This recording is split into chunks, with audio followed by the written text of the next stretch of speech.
A nossa aula hoje vai ser sobre a fisiologia do hipotálamo e da hipófise. A professora Leidiane, ela pediu para eu focar em alguns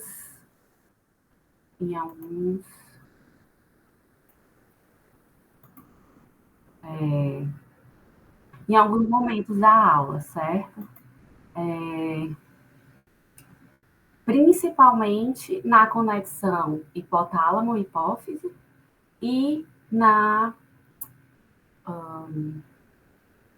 no hormônio do crescimento e na prolactina, né? Eu sei que dos outros vocês já tiveram aula, então a gente vai só mencionar e vai passar mais rapidamente por eles. Então, vamos lá. Então, os objetivos de aprendizagem, né? Descrever as relações funcionais entre o hipotálamo e a hipófise anterior, entender o mecanismo de feedback e conhecer as funções dos hormônios nos órgãos-alvos. Então, a gente começando aqui com o nosso hipotálamo. O hipotálamo é essa estrutura bem pequenininha aqui, né, na base do cérebro, que faz conexão com áreas superiores do nosso cérebro, né, como o diencéfalo e o telencéfalo, faz conexões também com o tronco cerebral e com o infundíbulo hipotalâmico, que é a região pela qual o hipotálamo se comunica com a hipófise. Então, a gente vê o hipotálamo está aqui bem medial, né, no nosso cérebro. E aqui no hipotálamo, a gente vai ter três áreas principais, que é a área lateral, medial e a periventricular. A periventricular, essa zona periventricular, ela fica toda em volta do nosso terceiro ventrículo, por isso periventricular. E é a zona que vai receber as informações lá do tronco encefálico e do telencéfalo, certo? E que é responsável pela secreção dos nossos hormônios através dos neurônios parvocelulares. Então, vamos ver aqui o infundíbulo hipotalâmico, que é o principal alvo aqui do nosso hipotálamo para a aula de hoje, né? Então, o hipotálamo, ele vai secretar cinco hormônios, né? Que vão, então, chegar lá até a adenopófise. E são todos hormônios liberadores, ou seja, hormônios estimuladores, né? O hormônio de tireotropina, corticotropina, o liberador do hormônio do crescimento, das gonadotropinas, e nós vamos ter um que é a exceção, que é o nosso hormônio inibidor da prolactina, certo? Que é, hoje em dia já se sabe, né, que provavelmente esse hormônio inibidor da prolactina é a dopamina, certo? E ela vai agir, então, ao invés de estimular a produção de prolactina, ela vai agir inibindo. A gente vai ver melhor mais para frente.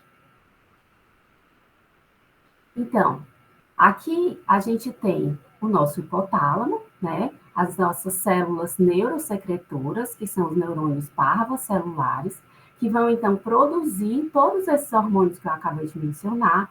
Esses hormônios vão ser liberados aqui na circulação porta hipotalâmica hipofisária, que são todos esses vasinhos aqui no pedículo. Então, esses hormônios vão cair nesses vasos, vão chegar à nossa adenopófise, vão sair dos vasos e vão estimular aquelas células acidófilas e basófilas aqui da nossa adenopófise. Só um momentinho, que eu achei que tinha gente aqui querendo entrar, né? Ok. Alguma dúvida, gente? Tá? Qualquer coisa vocês podem me interromper, tá? Então, os hormônios vão cair na circulação porta hipotalâmica hipofisária, vão sair aqui na nossa adenopófise e vão estimular células acidófilas e basófilas a produzir os nossos hormônios que vão agir, então, sobre as células-alvo, tá? Então, só um adendo aqui, a nossa hipófise, né, ela é situada na célula túrcica, que é a cavidade óssea localizada na base do nosso cérebro, e vai se ligar ao hipotálamo, como eu já falei, pelo pedículo hipofisário, né? A gente tem aqui, então, o nosso pedículo, certo? Então, quais hormônios vão ser liberados pela adenohipófise e sobre quais órgãos esses hormônios vão agir, né? Então, nós temos a prolactina, que vai agir sobre as glândulas mamárias, o hormônio do crescimento, né, o GH, que vai agir sobre o nosso fígado e sobre o nosso sistema músculo-esquelético, principalmente. Nós temos o hormônio estimulante da tireoide, né, que é o TSH, agindo sobre a tireoide.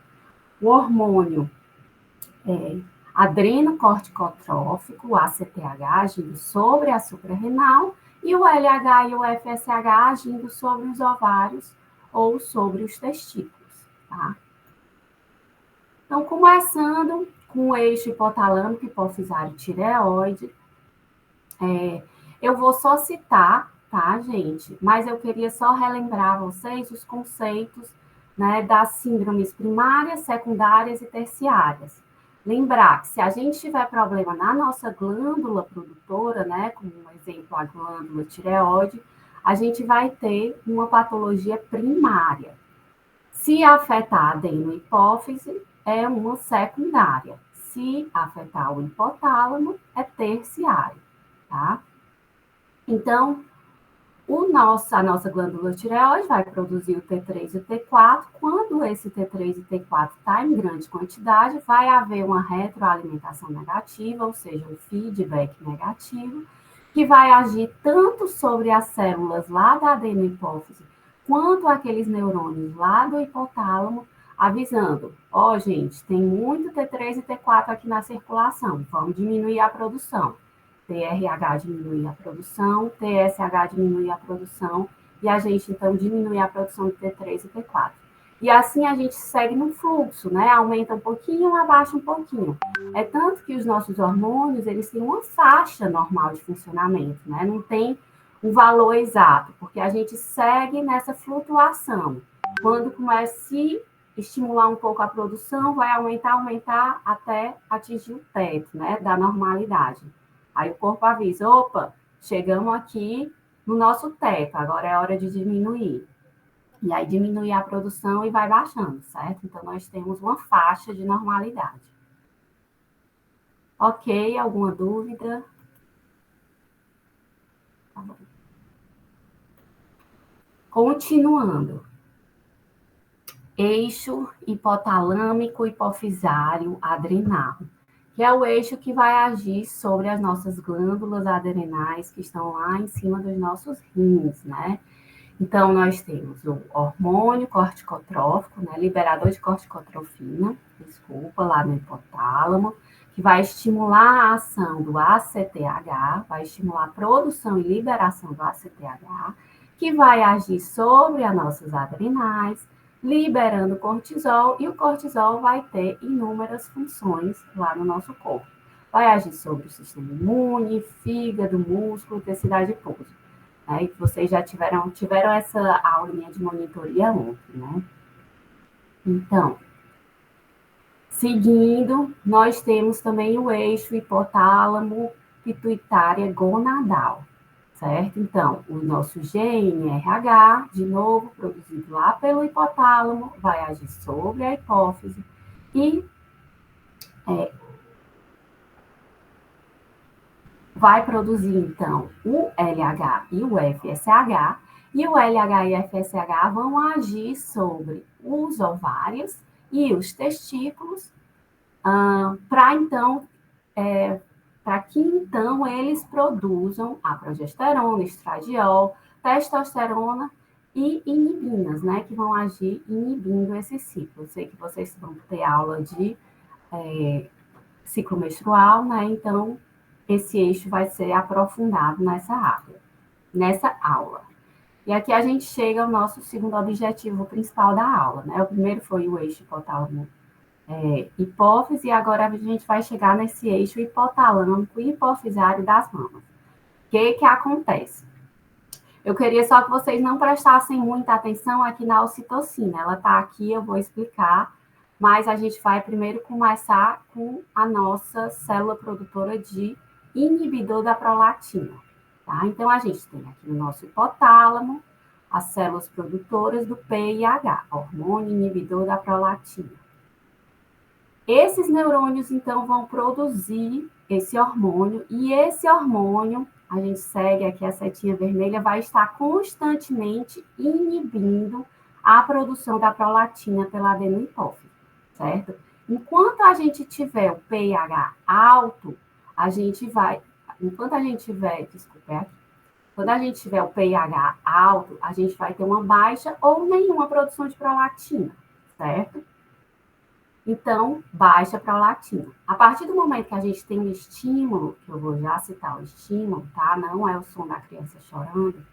A partir do momento que a gente tiver o estímulo, esse PIH vai ser bloqueado, certo? Então, o PIH ele vai diminuir, que vai, então, liberar a produção da prolactina. E a gente vai ter, então, uma alta produção de prolactina, e isso acontece principalmente no final da gestação, certo? Esse pH vai ser diminuído e a quantidade de prolactina fica cerca de 10 vezes maior no final da gestação. Alguém quer entrar? Só um minuto. Ivna. Seja bem-vinda, Ivna. Então, pH alto proíbe a produção de prolactina, tá? Vamos pensar assim, né? O pH alto proíbe a produção, certo? Ele vai diminuindo, ele perde o poder bloqueador dele e a gente vai, então, começar a produzir prolactina. Então, vamos lá. Temos uma alta prolactina no final da gestação. pH diminuído, prolactina liberada e vai estimular a produção e a secreção do leite pelas glândulas mamárias, certo? Então, esse leite ele vai lá ficar produzido, vai começar a ser secretado lá pelas glândulas mamárias, tá? E quando a criança chora, aí sim, quando a criança chora, a gente vai ter a ação da ocitocina, que vai contrair o músculo liso e ejetar esse leite, certo? Mas então, o que estimula a prolactina, né? Se o choro da criança que a gente vê aqui estimula a ocitocina. A prolactina, ela vai ser estimulada por conta da detecção da sucção, certo? Pelos mecanorreceptores que vão estar presentes lá no mamilo. Então, quando a criança suga o leite, né, esse leite é ejetado e ela vai entrar em contato com o peito da mãe e fazer o movimento de sucção, esses mecanorreceptores, então, vão enviar essas informações, tá aqui no cantinho da figura, mas tá aqui, certo? Então, a informação vem, sobe, a informação vem, sobe, continuando aqui a figura, sobe, até o nosso hipotálamo, e aí o hipotálamo vai dizer, opa, tem uma criança sugando aqui. Então, eu vou inibir a produção de PIH e para poder continuar produzindo a prolactina, certo? Para poder aumentar, na verdade, a produção de prolactina. Ficou claro, pessoal? Então, uma mãe, quando ela está no restaurante, certo? A mãe está produzindo leite lá, o bebê acabou de nascer, e aí tá lá no restaurante, e aí escuta uma outra criança chorando. Só o som dessa criança chorando pode fazer com que a mãe tenha um pico de ocitocina, que vai levar à contração do músculo liso e ela vai ejetar o leite, certo? Mas isso não quer dizer que vai haver uma contínua estimulação da prolactina, porque para a contínua estimulação da prolactina, a gente precisa ter a sucção, tá? Então, precisa ter o movimento do bebê lá ligado ao peito da mãe, sugando o leite. Ou então aquele sugadorzinho, né? Porque aquele sugadorzinho também faz esse movimento e estimula e permite a estimulação da produção do leite, né? Pela prolactina. Alguma dúvida? Que esse é também um mecanismo um pouco contraintuitivo, né? Digam aí. Tudo ok? Então, continuamos. Então, só para a gente ter uma visão mais clara, a gente tem as células lactotróficas lá na adenohipófise, produzindo a prolactina a partir do estímulo da sucção, certo? Prolactina, então, estimula a mama a produzir o leite. Essa prolactina também vai agir sobre o GNRH, tá? Do nosso hipotálamo, inibindo a produção do GNRH e, consequentemente, do LH e FSH. E isso vai gerar uma amenorreia nas mulheres que estão amamentando, né, nas lactentes. Né? Aí eu botei um memezinho aqui só para fixar amenorreia e libertação, né? Libertação da menstruação. Porque se você, dando de mamar, ainda tivesse que menstruar, né, e ter cólicas e tal, ninguém merece. Então, durante a lactação, né, a mãe que está produzindo leite inibe o GNRH, consequentemente o LH e FSH, que gera a amenorreia. Próximo, a gente vai entrar, então, no nosso eixo hipotalâmico hipofisário hepático, também, o terceiro ponto principal da nossa aula. Tá? Então, a gente vai ter aqui também um mecanismo um pouco diferente da tireoide e da adrenal. A gente vai ter dois hormônios. Ah, só um adendo, gente. Aqui, eu não mencionei, mas a gente tem o TRH em condições patológicas, ele também pode estimular a produção da prolactina, certo? Então, uma pessoa com hipertireoidismo, né, que tem alta produção de TRH, ela vai acabar estimulando a produção de prolactina e a mulher pode começar a produzir leite, tá?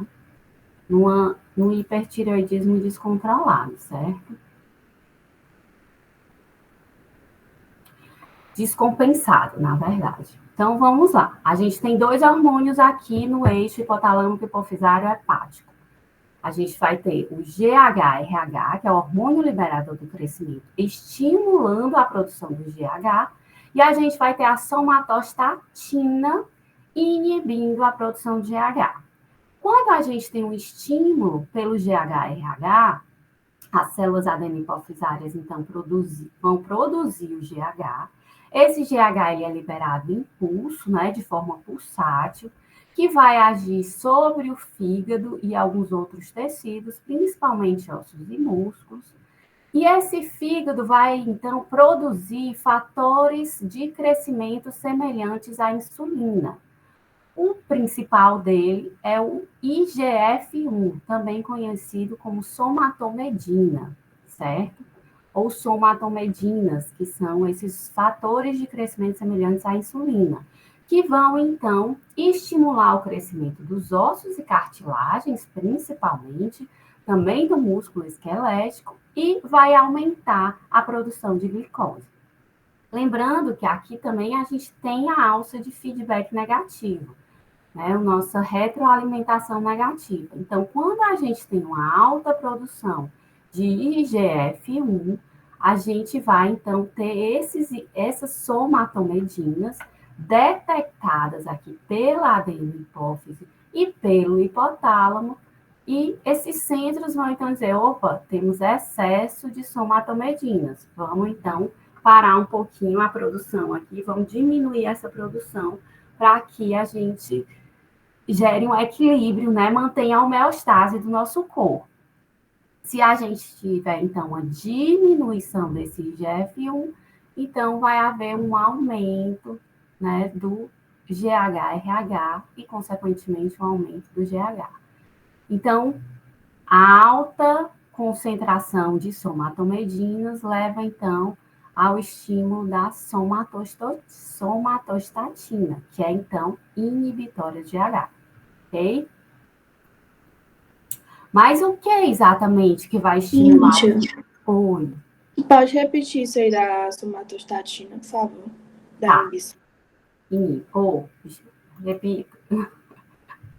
Então, ó, a somatostatina é o hormônio responsável pela inibição da produção de GH.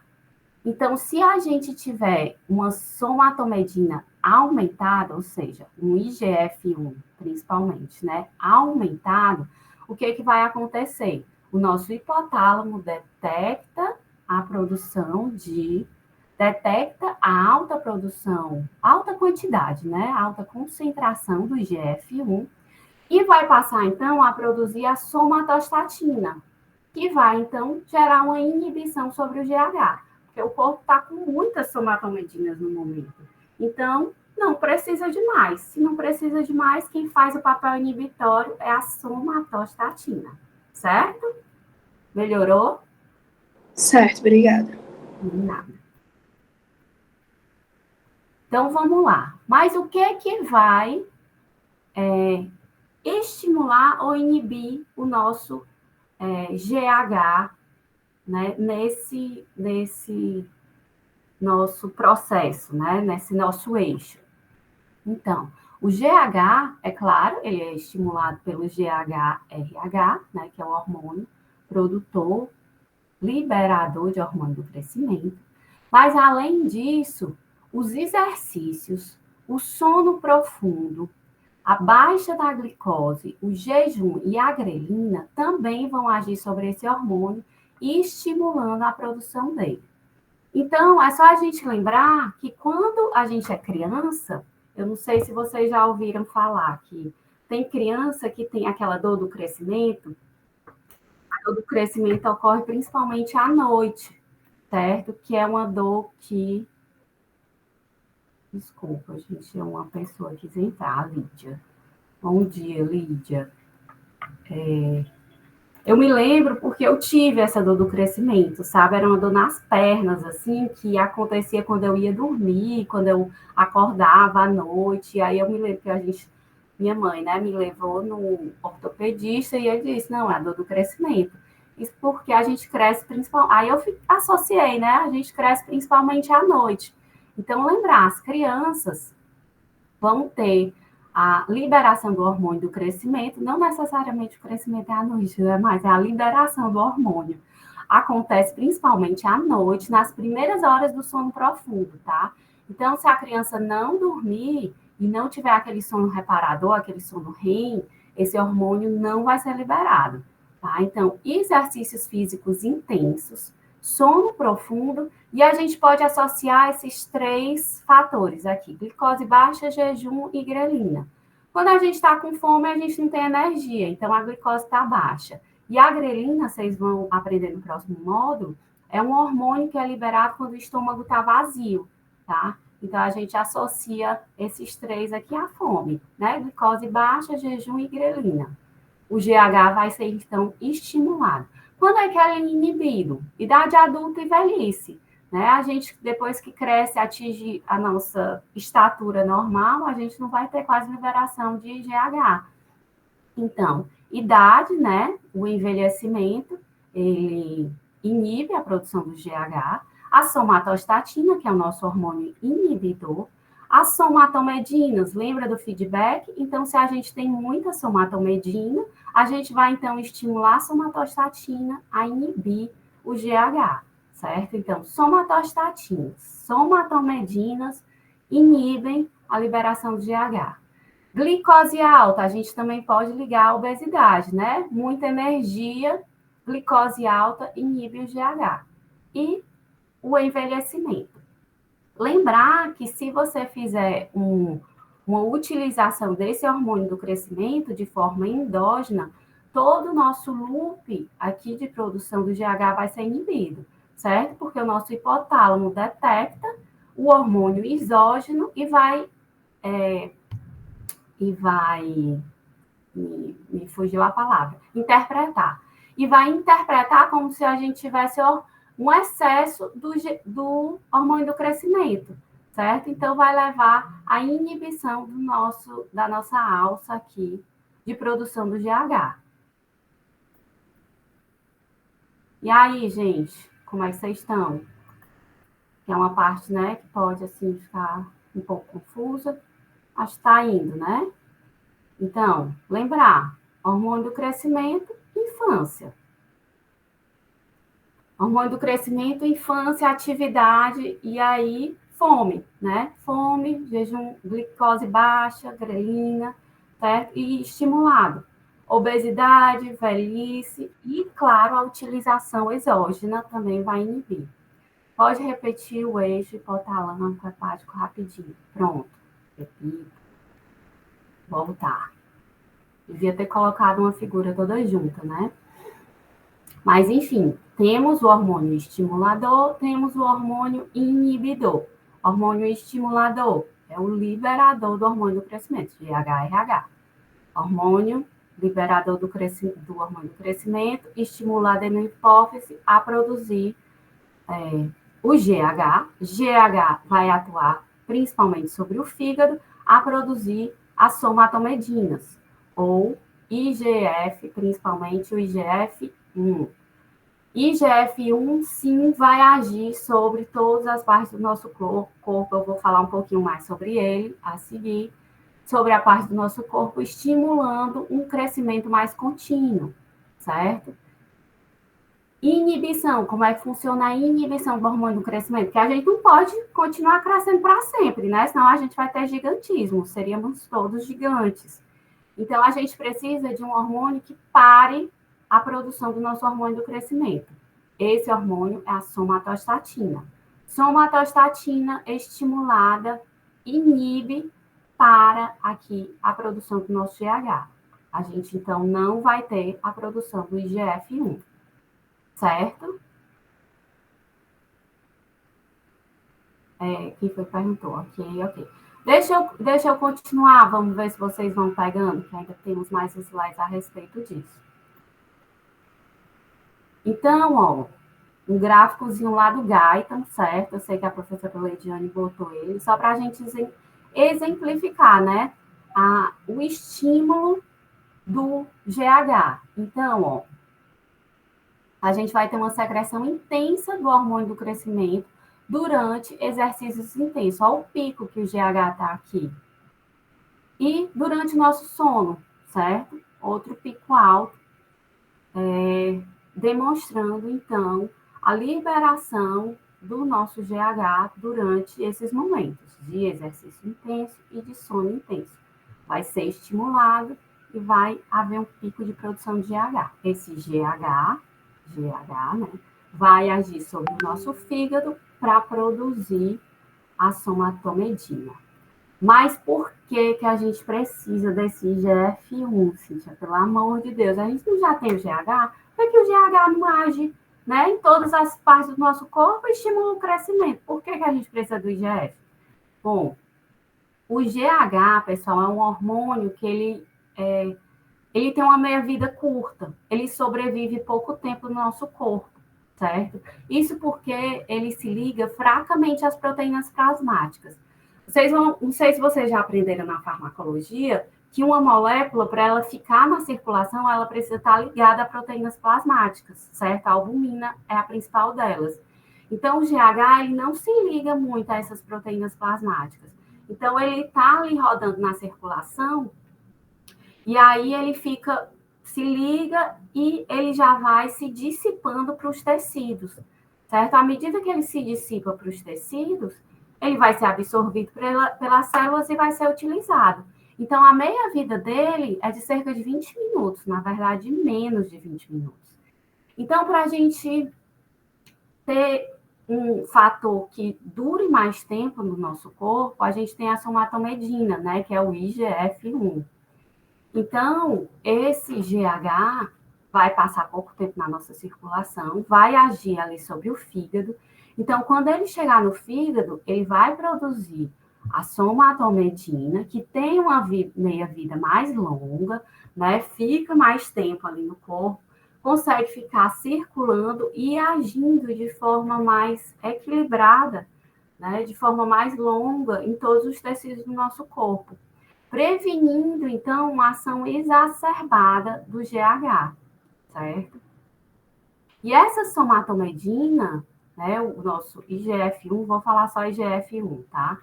O nosso IGF-1 é o hormônio utilizado na clínica. Como ele tem uma meia-vida mais longa, é mais fácil detectar ele, certo? Então, quando a gente fizer um exame laboratorial para detectar a presença do hormônio do crescimento, a gente vai estar, na verdade, medindo o IGF-1. Porque o hormônio do crescimento, como ele fica muito pouco na corrente sanguínea, não tem como detectar. Se você tem um alto IGH, quer dizer, então, que você vai estar estimulando a cartilagem e os nossos órgãos a produzir, na verdade, crescer, né? Vamos entender isso mais de perto. Então, uma das principais ações do hormônio do crescimento e do IGF-1 é a ação sobre o nosso tecido músculo-esquelético. Aonde que eles vão agir? Eles vão agir aqui nas placas epifisárias dos ossos longos. Eles vão estimular os condrócitos a formar cartilagem e estimular os osteoblastos a criar cristais e substituir essa cartilagem, né? Eu não sei se vocês já aprenderam, mas o crescimento dos ossos longos acontece assim, né? Primeiro a gente tem a deposição de cartilagem, depois o osso vem e substitui. Ao final do nosso crescimento, a gente vai ter a fusão dessas placas epifisárias com o osso, né? E aí para o nosso crescimento na nossa idade adulta. Então, ó, o GH e GF1 vão agir aqui, aumentando a deposição de proteínas. O que é a deposição de proteína? Proteínas é a absorção de aminoácidos, né, e aumento da síntese de proteínas dentro dessas células, para fazer com que essas células consigam se proliferar, né, se reproduzir e gerar mais condrócitos que vão formar cartilagem, para essas cartilagens serem substituídas por células osteogênicas, ok? Então, a gente vai ter aí o aumento dos nossos ossos longos, permitindo o crescimento infantil, né? Na fase da infância e adolescência. Mas esses hormônios, eles também vão ter uma ação sobre o metabolismo, porque para a gente ter esse crescimento, tanto ósseo quanto muscular, porque os ossos crescem dessa forma, mas os músculos também vão crescer, né? Então, a gente precisa ter um aporte de todo o organismo para que ocorra energia suficiente para o crescimento desses ossos e músculos. Como é, então, que o GH e o IGF-1 fazem isso? Eles vão estimular a transcrição de DNA e a tradução de RNA para, então, gerar um aumento, né, na síntese de proteínas. Além disso, a gente tem também um aumento do transporte de aminoácidos. Transporte de aminoácidos para onde, pelo amor de Deus? Para dentro das células, tá? Para que a gente possa produzir as proteínas, a gente precisa ter dos nossos tijolos, né? Os tijolos vão ser, então, os aminoácidos, que vão ser absorvidos por essas células para que, então, ocorra um aumento da síntese de proteínas. Junto a isso, a gente vai ter uma alta mobilização dos ácidos graxos. Por quê? Porque esses ácidos graxos vão ajudar, né, junto com a glicose, vão ajudar na produção de energia. Para a gente crescer, o nosso corpo precisa de energia. Não sei se vocês percebem, as crianças, quando elas têm aqueles picos de crescimento, eles emagrecem, né? As crianças emagrecem. Por quê? Porque a gente vai utilizar toda a energia do nosso tecido adiposo. Os ácidos graxos vão ser produzidos, vão ser utilizados como fonte de energia, junto com a glicose, tá? Então, a gente também vai ter um aumento da produção de glicose pelo fígado, a gliconeogênese, né? A gente vai pegar diferentes moléculas, principalmente os nossos ácidos graxos, e vão transformar eles em glicose, aumentando a glicose no sangue, que vai aumentar também a produção de insulina, que vão agir, então, sobre os nossos ossos e os nossos músculos. Esses hormônios, gente, do crescimento, a gente diz, então, que eles são hormônios anabólicos, porque eles vão construir, né? Eles vão gerar células, eles vão gerar proteínas, então, eles vão gerar a construção desses blocos estruturais diminuindo a nossa massa de gordura e aumentando a massa magra. É basicamente isso que o hormônio do crescimento faz. Então, se a gente tem um alto hormônio do crescimento, lembra do que eu disse sobre as placas epifisárias que vão se fundir no final lá do nosso período de crescimento? Pois é, elas se fundem. Então, se a gente tem uma alta quantidade de GH na nossa idade adulta, a gente vai ter uma acromegalia. E como os ossos não podem mais crescer longitudinalmente, eles vão crescer em largura. Né? Então, as pessoas com acromegalia, elas vão ter as feições grosseiras, né? Porque os ossos vão crescer, aqui vai ter o maxilar e a mandíbula alargada, o nariz alargado, as mãos grandes, né? Enquanto no gigantismo, que é uma alta do hormônio do crescimento desde lá da infância, as pessoas vão adquirir uma estatura muito grande. E o nanismo contrário, né? O baixo GH vai gerar, então, uma diminuição do crescimento. E aqui é uma review rápida, mas antes da gente chegar aqui na review, eu queria perguntar para vocês. Vocês querem que eu repita alguma parte? Ficou alguma coisa em dúvida? Que eu sei que esse assunto é mais chatinho, né? Não? Então tá bom. Vamos passar aqui para a revisão. Então, deem uma lidinha aí. Um minutinho eu vou lendo devagar e no próximo slide a gente tem a resposta. Então, primeiro, qual substância é responsável pela inibição da prolactina? Né? Qual hormônio é responsável pela inibição da prolactina? Segundo, o que ocorre com a secreção de GH endógeno ao ser administrado esse hormônio de forma exógena? Ele vai ser estimulado ou ele vai ser inibido quando a gente tem uma administração de GH exógena? O GH é um hormônio anabólico ou catabólico? O que estimula a produção de prolactina? E como os hormônios do hipotálamo chegam à hipófise? Então, vamos lá. Primeiro, qual a substância responsável pela inibição da liberação da prolactina? É o PIH, que inibe a produção e a liberação da prolactina. Hormônio inibitor de prolactina, que hoje em dia nós já sabemos que é a dopamina. O que ocorre com a secreção do hormônio, né, GH, quando a gente tem uma administração externa? Vai gerar uma diminuição da produção do hormônio do crescimento. O hormônio do crescimento, ele é anabólico ou é catabólico? Ele é anabólico, ele está construindo, né? Construindo nossos tijolos, produzindo cimento, para que a gente possa, então, crescer.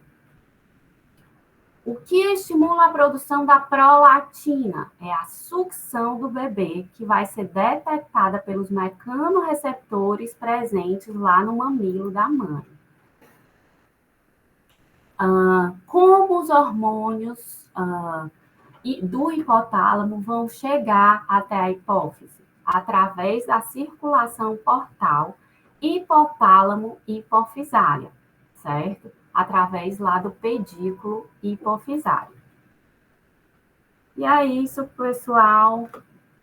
Muito obrigada. Cadê vocês? Deixa eu aparecer aqui, né, para dar um oi. Cadê eu? Ai, gente, espero